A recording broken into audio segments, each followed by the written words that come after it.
यो चाहिँ कोरियाको हाट बजार जस्तै हो हैन सिजाङ भन्छ खासमा चाहिँ यहाँ सबै खानेकुराहरू चाहिँ सागसब्जी फलफुलहरू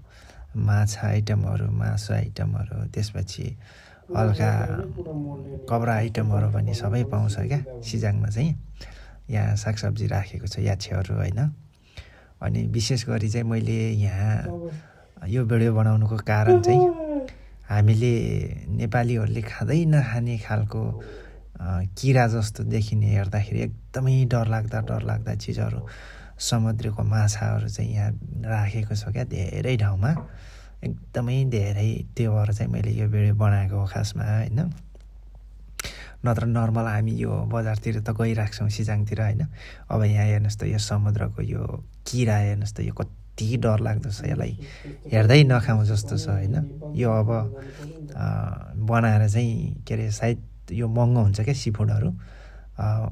बनाएर खाँदा त मिठै हुन्छ होला तर हामीले देख्दाखेरि चाहिँ यो खाउँ जस्तो लाग्दैन क्या एकदमै डरलाग्दो खालको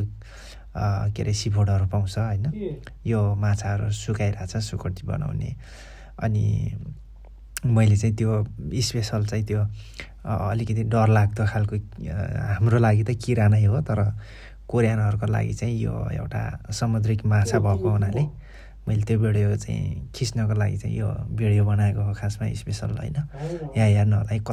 कति हामीले खान नमिल्ने हामीले हेर्दा चाहिँ झ्याट्ट हेर्दाखेरि किरा नै हो यो हेर्नुहोस् त यो देख्यो भने त सायद हामीलाई खान पनि मन लाग्दैन हैन अब यो बनाएर दिएको आइटम चाहिँ अब कस्तो हुन्छ त्यो त बनाउँदाखेरि त अब यो धेरै उ गरेर बनाउँछ होला परिकारहरू त्यो भएको हुनाले खान चाहिँ सकिन्छ होला तर यो सङ्खे किराहरू अनि धेरै क्या जो कि हामी पानीमा पाउने माछाहरू हुन्छ नि त्यो आइटममा हामीले झन्नै यहाँ देखाइएको माछाहरूमा चाहिँ आधा माछा जति चाहिँ हामी खाँदैनौँ क्या हामी नेपालीहरूले होइन त्यस्तो चिजहरू चाहिँ यहाँ एकदमै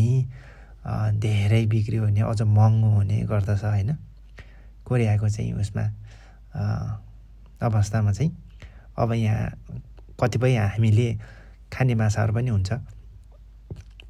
सबैभन्दा मलाई चाहिँ यो एकदमै यो किरा जस्तो देख्दा डर लाग्ने त्यो माछा देखेर चाहिँ यो स्पेसल भिडियो बनाउन मन लागेको हामी यहाँ आज चाहिँ यसो घुम्न गएको सिजाङतिर त्यहाँ चाहिँ यो धेरैभन्दा धेरै एकदम यो समुद्रिक माछाहरू राखेको रहेछ त्यो भएर मैले यो भिडियो बनाएको छु हैन तपाईहरु सबैजनाले हेरेर कस्तो रहेछ त कोरियामा चाहिँ समुद्रमा पाउने माछाहरू हेर्न सक्नुहुनेछ अनि मेरो युट्युब च्यानल पनि सब्स्क्राइब गर्नु होला टिपी भ्लग 98 छ त्यो सर्च गरेर युट्युबमा यो माछा चाहिँ हामीले मिठो हुन्छ खाएको पनि छौँ हैन यो हाम्रो नेपालमै पाउने माछा जस्तो छ के त्यसो भएको हुनाले चाहिँ यहाँ पानीमा राखेको छ माछाहरू अनि यतापट्टि चाहिँ यो सुकुटी बनाउनलाई चाहिँ पुरै पिस बनाएर चाहिँ राखेको छ हैन अब यो चाहिँ सिजाङ हो यसलाई स्पेसल हाट बजारै भन्दा पनि हुन्छ कोरियाको हैन अब यता फलफुल आइटमहरू पनि छ फलफुल आइटमहरू पनि राखेको हुन्छ अलि सस्तो हुन्छ क्या मार्टको भन्दा अलिकति सस्तो हुन्छ अनि यो विशेष बजार लागेको समयमा चाहिँ यहाँ गएर किनमेल गर्दाखेरि चाहिँ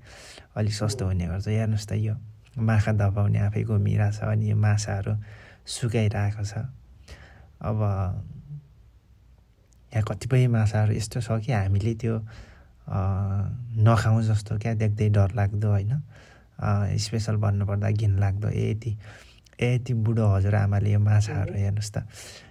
बिक्री गरिराखेको छ होइन यो माछाहरू चाहिँ काटेर अनि बिक्री गर्नलाई चाहिँ